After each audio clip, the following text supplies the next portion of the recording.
For Scientific American Science Quickly, I'm Rachel Feltman.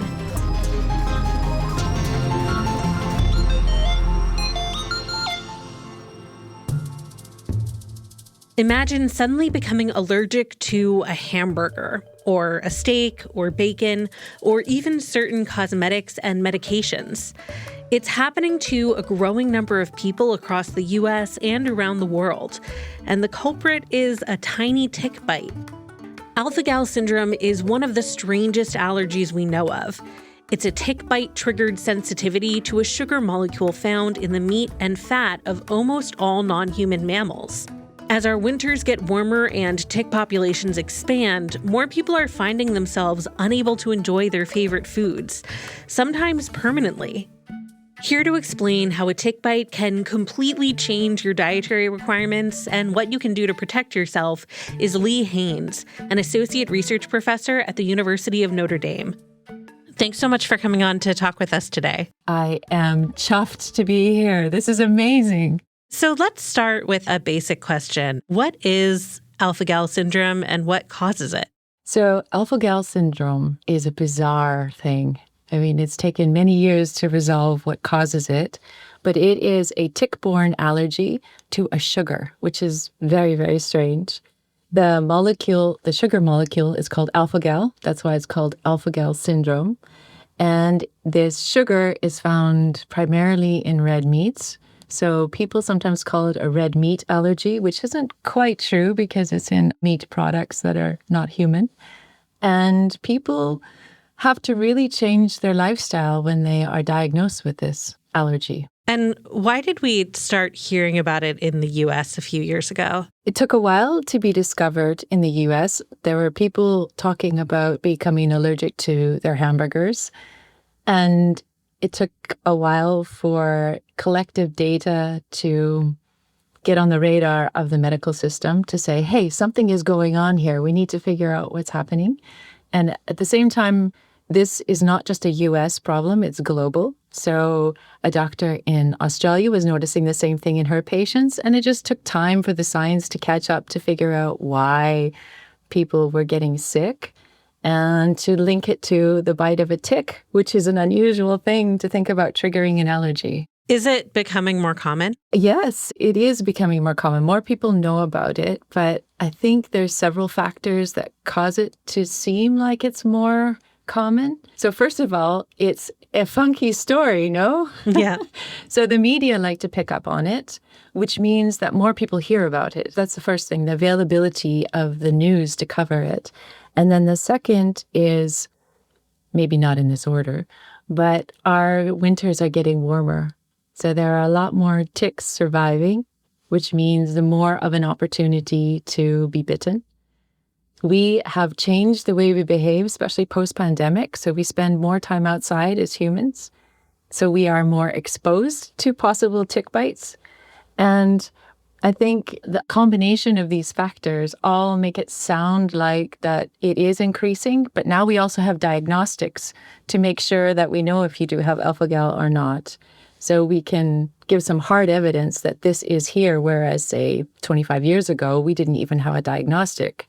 So all of these things working together makes it that we can more accurately predict who has it, how often does it happen in certain states or globally. And I think those are the four main reasons why it appears that it is increasing, and it is increasing as well. So they agree with each other. And so what are the signs that someone might have alpha-gal syndrome? Oh, the range is incredibly diverse. So some people report that they eat something that they shouldn't have and they have gastrointestinal upset. It's quite often mistaken as IBS because of this.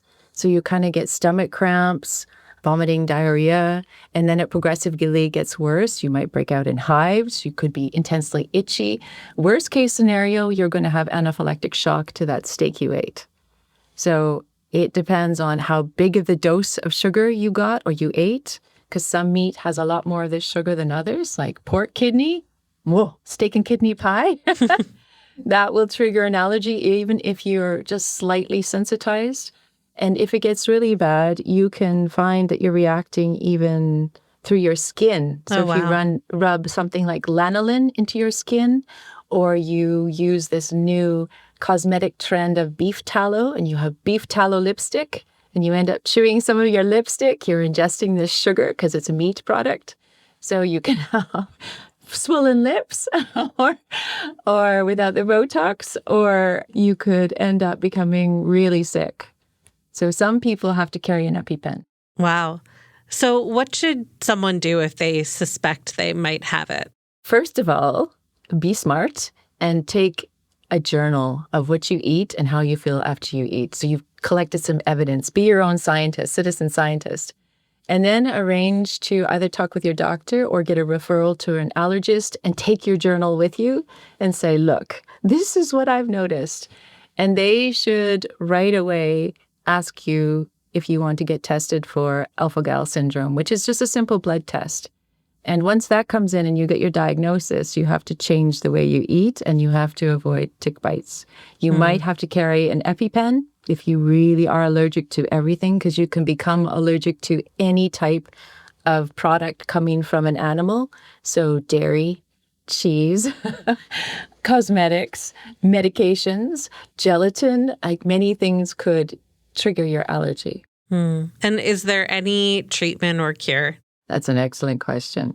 It hasn't been around long enough for us to, as scientists, to work on that and have definitive answers, but certainly people are thinking about it as a peanut allergy. You know, you can go through desensitization, and I think there's a movement to try and develop something for sensitization against the meat allergy. But I would say the cure in some cases is to cut out anything that will activate your immune system, like give you an allergy. And if you can do that, say for 5 years, not eat any meat products or become exposed to tick bites, oftentimes the person, their antibody levels will drop. It's an IgE response. So it's like releasing histamines. That's why you usually get itchy. So if you can get those levels in your blood to drop lower, we are finding that people can go back to eating meat products. So it's about a long period of abstinence, and then maybe you can enjoy your bacon again. Well, at least there's some hope for bacon lovers who are suffering. Yes, there is some hope for some people. Other people, their antibody levels are so high that they probably won't be able to eat meat again. So how can folks avoid this and, of course, other tick-borne illnesses? Oh, well, I have some bad news. Ticks like surviving, and they are incredibly difficult to control and kill.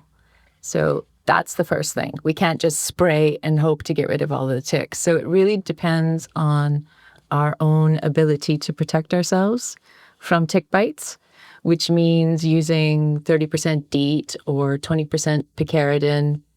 Doing the tick check, I would say, is the most important thing. So if you're outside wandering around, when you come in at night, check your body to make sure you have no bloodthirsty hitchhikers, and throw your clothing into the dryer for 10 minutes. Ticks hate to be dried out. They can't handle it. They have an Achilles tendon that you can exploit. So other than wearing repellents and doing the tick check, you can also buy permethrin-treated clothing. And ticks, they'll crawl on you, but they'll die while they're crawling on you. So it's quite satisfying to see ticks all over your lower legs, and they're just kind of clinging on there. They're dying, so they won't feast on you. But those are the main ways that you can prevent tick bites from happening in the first place. And once you're bitten, it's really important to pull them off correctly, because you don't want them to vomit into you or to drool into you any more than they need to. So when a tick first lands on your skin, it has to drill through your skin to access your blood. And it takes time to do that. It's not instant like a mosquito. So in that time period, usually 12 to 24 hours, it starts to embed its head into your skin, and you grab it with tweezers, really tight, pinch around the head and pull straight up. And the reason you do this and you don't try to squeeze its body or light a match to it or put petroleum jelly or anything like this, you don't want to stress the tick. You just want to grab it and pull out so that it can't regurgitate or drool into you. Because when it drools, that's when it delivers the sugar, the alpha-gal sugar. It also can deliver things like bacteria, Borrelia that causes Lyme disease, or other nasty diseases like a parasite disease called Babesia, which is like the malaria of the tick world. Very dangerous, quite rare, but very dangerous.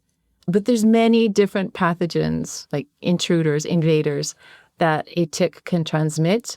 And unfortunately, in North America, there are many things that they carry.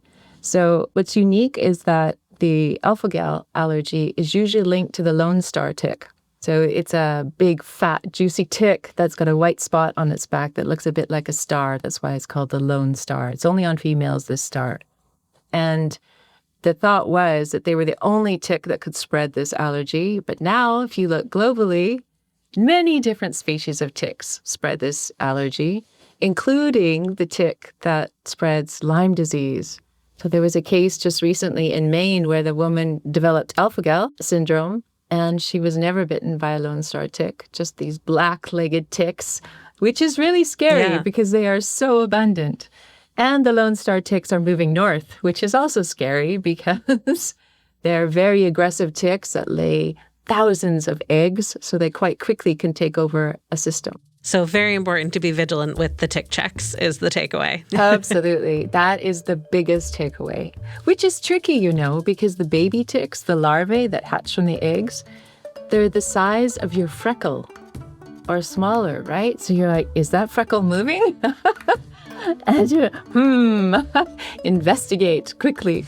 Well, thank you so much for coming on to chat with us about this. You're welcome. It was a joy, even though it was about ticks. That's all for today's episode.